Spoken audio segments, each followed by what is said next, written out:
Basic geometry বিন্দু নিয়ে আলোচনা করছি।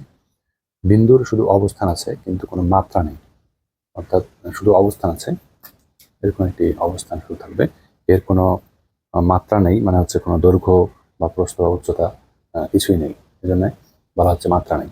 তো শুধু অবস্থান আছে, এটা একটা অবস্থান, একটা বিন্দু অবস্থান আছে, এর কোনো মাত্রা নেই।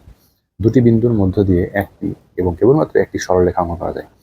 একটি বিন্দু, একটি বিন্দু, দুটো বিন্দুর মধ্যে দিয়ে একটি সরলরেখা অঙ্কন করা যাবে। আরেকটি সরলরেখা অঙ্কন কোনোভাবেই সম্ভব হবে না যদি এইভাবে করা হয়, তাহলে এটা সরলরেখা থাকে না, বক্ররেখা হয়ে যায়, বাঁকা রেখা হয়ে যায়।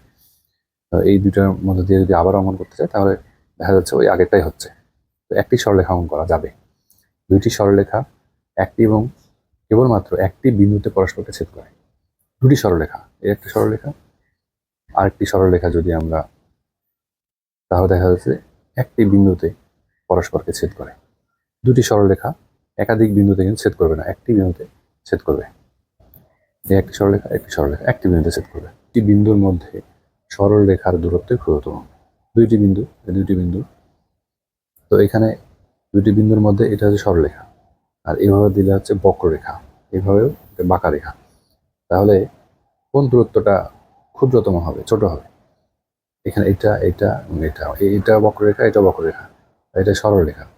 তাহলে দেখা যাচ্ছে সরলরেখাটাই সবচেয়ে ছোট বা ক্ষুদ্রতম। তো এটা হচ্ছে এটা। যেসব বিন্দু একই সরলরেখায় অবস্থান করে তাদেরকে সমরেখ বলে। একটা সরলরেখার উপরে এই একটা বিন্দু, একটা বিন্দু, একটা বিন্দু, তিনটা বিন্দু একটা সরলরেখার উপরে অবস্থান করে, তাহলে এই বিন্দুগুলোকে বলা হবে যে সমরেখ বিন্দু।